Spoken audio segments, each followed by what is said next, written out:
Book of Heaven, Volume 25, November 4th, 1928. The truth is light that starts from God and fixes itself in the creature. The blessing of Jesus. My poor intelligence feels as though enraptured by the light of the divine fiat. But this light brings not only heat and light, but is bearer of life, which, centralizing itself in the soul, forms her own light and heat within her. And from that center, the divine life is reborn.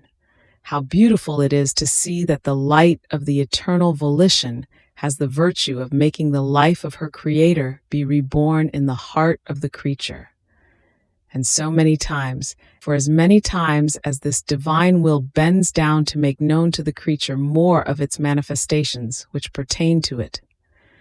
Then, while my mind was wandering in this light, my sweet Jesus, moving in this light, as it seemed he was as though sunken inside of it, told me, "My daughter, for as many truths as I have manifested to you about my divine will, so many lights have unleashed themselves from our divine womb and have fixed themselves in you, but without detaching from the center of your Creator.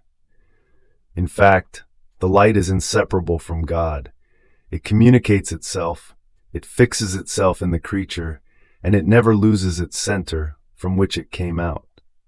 How beautiful it is to see the creature, with all these lights fixed in her, which have the virtue of making the one who created her arise again in the creature. And so many times, for as many truths as are manifested to her. And since what I have manifested to you on my divine will are innumerable truths, so many that you yourself cannot count them all, many lights, that is, many luminous rays, are fixed in you, which descend from God, but without detaching from its divine womb. These lights form the most beautiful ornament in you, and the greatest gift you could receive from God. In fact, since these truths are fixed in you, they give you right over the divine properties, and so many rights, for as many truths as I have manifested to you. You cannot comprehend the great dowry you have been endowed with by God with these truths, which, like many lights, are fixed in your soul. The whole of heaven is amazed at seeing so many lights in you, all pregnant with many divine lives. And as you communicate them to other creatures, this light wins its way.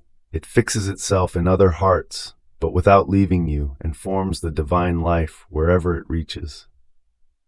My daughter, what great treasure has been entrusted to you with so many truths I have told you on my divine will, a treasure which has its source in its divine womb, and which will always give light without ever ceasing. My truths are more than sun, which gives light to the earth, invests it, fixes on it, and in fixing on it, it gives birth on the face of it and for each thing to the effects and the goods which its light contains. But jealous, it does not detach its light from its center. And this is so true that, as it moves on to illuminate other regions, the earth remains in the dark.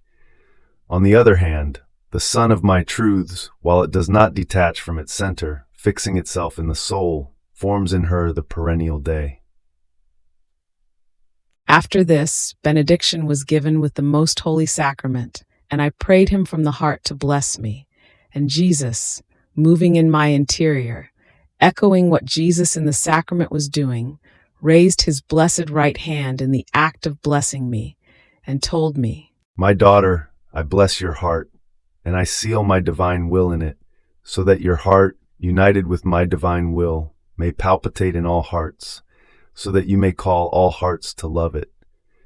I bless your thoughts, and I seal my divine will in them, that you may call all intelligences to know it. I bless your mouth, so that my divine will may flow in your voice, and you may call all human voices to speak about my fiat. I bless all of you, my daughter, so that everything may call my divine volition in you, and you may run to all in order to make it known. Oh, how much happier I feel in operating, praying, blessing in one in whom my will reigns. In this soul I find my life, the light, the company, and everything I do arises immediately, and I see the effects of my acts, and I am not alone if I pray, if I operate, but I have company and one who works together with me. On the other hand, in this sacramental prison, The accidents of the host are mute. They say not a word to me. I do everything on my own. I feel not a sigh which would unite to mine, nor a heartbeat which would love me. On the contrary, there is the cold of a sepulchre for me, which not only keeps me in prison, but buries me, and I have no one to whom to say a word, nor anyone with whom to pour myself out. Because the host does not speak, I am always in silence, and with divine patience I wait for hearts that receive me, so as to break my silence and enjoy a little bit of company. And in the soul in whom I find my divine will, I feel myself repatriated in the celestial fatherland.